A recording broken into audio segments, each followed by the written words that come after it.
What is going on, YouTube? We are back at it again. It's Corey with yet another Corey CP replica sneaker review. Today, guys, we're going over a very nice replica pair of Air Jordan 4 infrareds that came out in 2022. Before we do so, though, please remember to like, share, subscribe, hit that notification tab down there on the right. Drop me a comment down below. Do you like the shoes? Do you hate them? Let me know what you think. That way we can kind of get that discussion going down in the community. I love that part of the channel. And also, we're going to do something a little bit special today. We are going to look at these shoes, which are high-end, almost UA replicas, and do a little comparison with a pair from DHgate that I've had for a long time. So we're going to do both of those starting right now. All right, guys, take a look at the box here. Very, very cool. Love this splatter gray, splatter box with the flight print there. Very typical now of your Jordan 4s, or at least special release Jordan 4s, Air Jordan 4 Retro, dark gray, infrared 23, and black. US men's size 12. This is for a coworker of mine that really, really loved these shoes and wanted me to find them a pair. Guys, I caught these from upshoe.ru. I have all their information down below, including a link to these sneakers and the DHgate sneakers as well. If you want to go to upshoe.ru to find these shoes or anything else on their website, please use discount code CoreyCP. You get $15 off on upshoe.ru. And just out of the gate here, guys, here you have it. Your Jordan 4 infrareds. Again, these came out last year. Let's get these out of the box here. Came out in 2022, and they're already going $300 for a US men's size 11. Probably even more than that for a size 12. So one of the more rare shoes nowadays that Jordan releases that is going for above retail for sure. But take a look at these here, guys. Uppers on these, super soft, nubuck type material. Looks really good. Paint here on the midsole looks good. I love this colorway. Obviously you've got your infrared hits there with your waffle kind of shoelace crowns or whatnot there. Really nice sturdy wing here. That looks good as well. Side netting here looking really good. Netting here on the front looking good. Correct. Everything there looking really, really sharp. That infrared really pops. Maybe not so much on camera right here, but it really, really pops it. That tag there on our tongue looking good. Jumpman looking really good. Flight looking really good as well. Medial side of your left shoe here. Again, the paint on this shoe looks really, really nice. These cuts are really nice. Stitching was really good. And like I said, this upper is just super, super soft. Feels great. Got your Jumpman there on the heel. Nice U-shaped cut here as well. Everything looking in line there. Tab, nice pop to it. Inside is this gorgeous infrared on the tongue. Air Jordan upside down there. That is super, super nice. Infrared on your insole. With the black Jumpman there. Pretty standard, typical Jordan 4 sock liner here. That kind of cloth type material there on the sock liner. Nothing out of the ordinary there. Let's take a look at our insole real quick. I just want to see what it is. Someone commented on a video the other day like, you didn't even go over the insole. It's like, I'm sorry, I forgot. So just a typical Ortholite, but that's totally fine. It's comfy. Nice cutout there. Take a look at the right shoe here. Again, like I said, really, really nice soft materials here on the uppers. Cuts there looking really good. You can see just see this cut and how it lines up with this, how it lines up with this. All of that looks immaculate here. Netting there is gorgeous. Yeah, again, not a difficult or very unique colorway by any stretch of the imagination, just different hits of white and black and grays.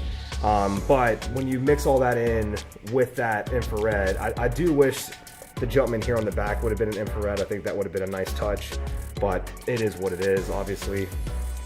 Jumpman there on the tongue, looking nice. Let's take a look at the outsole here. This is one of my favorite parts of the shoes, honestly, just because that infrared looks so nice. Obviously, you've got your tech gray Stars there on the toe, multi-directional herringbone here in that infrared with the white. Comes down to a black panel with infrared Jumpman there as well, rounded off with that tech gray. Back on the heel, exposed air unit there per usual on our Jordan 4. Again, that tab. Nice heftiness to the tongue. It feels good, feels padded. Hopefully my coworker likes these. I think these are just a really, really sharp shoe, and they look really, really clean. I won't have any on feet with these, but as I said, I want to compare these right now to a pair from DHgate that I got last year. Okay, this is a men's size 11 from DHgate, and just off the bat, you can immediately tell. See, you've got your waffle, kind of like shoelace eyelet there, but it has the little feet on it. This one doesn't have the feet. This is an old style. Not real sure why they still make them like these on DHgate. Probably just because they don't really care. The upper here is very synthetic. It's kind of soft, but not really. There is no movable parts to it or anything like that. As you can tell, you can immediately see a difference in the cut here. See that cut? See how it's just a straight line here?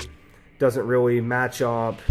It should actually be much lower here and come back and round out over top of this part like it does here. Okay, you can clearly see that difference there when we look at the two side by side. Obviously the netting here on the UA pair looks really good in that with the gray background. On the DHgate part, it's a black background for whatever reason. So the netting kind of get lost in that aspect of the shoe. This part is just always the worst with a lot of low-end DHgate Jordan 4 replicas. That netting there on the front is just never right. It's always, there's just too much of it there. The cut isn't correct, and it always gets really, really bulky. Even with these on feet, it still looks pretty messed up to say the least. Let's take a look here at our tongue. You know, that patch actually looks pretty good. Okay, these side by side, I'm looking at them here.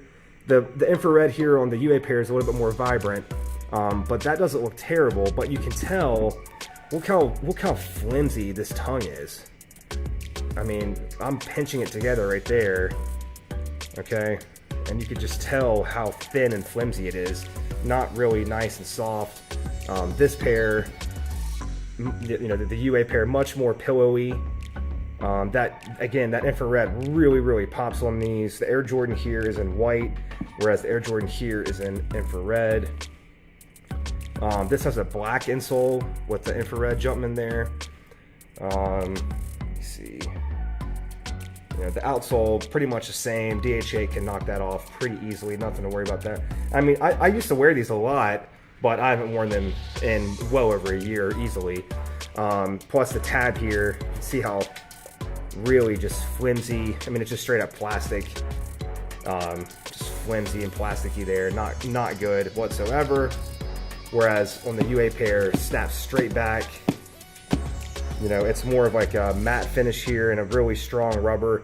This is just kind of like a really thin, almost like they made it like, you know, in like a creepy crawler's oven or something like that. So you can just immediately tell the differences here. You can tell the differences here on the wings. You know, this paint job here is kind of sloppily done. This wing itself is really flimsy, whereas this one, very defined here. Not flimsy at all, very sturdy. Yeah, so, you know, all in all, you know, Jumpman here, you could tell that's a DHgate Jumpman, that's the UA Jumpman. Big difference there. You could tell that this one looks kind of really ganky and not right compared to this. Total difference. But, you know, I just wanted to show you guys, you know, the differences between a high-end UA pair. I know some people say, like, man, I just want DHgate. I want cheap of the cheap. I don't want to spend any money on this stuff. I get that, but when you get to see these two shoes side by side, I think it really does show you, like, maybe I should spend like an extra 80 bucks and get something that is really nice, high quality, that is pretty much the real deal, as opposed to something that again, once you see it side by side, it's like, it looks like it, but it really ain't it. It's just not. So let me know what you guys think down below, guys. Do you all like these comparison videos? You want me to see do more of these? I have a lot of other DHgate shoes that I can do side by sides with some of the higher end UA stuff. Yeah, let me know what you all think of that down below in the comment section, guys. Thank you all so much. It's been another shoesT replica sneaker review.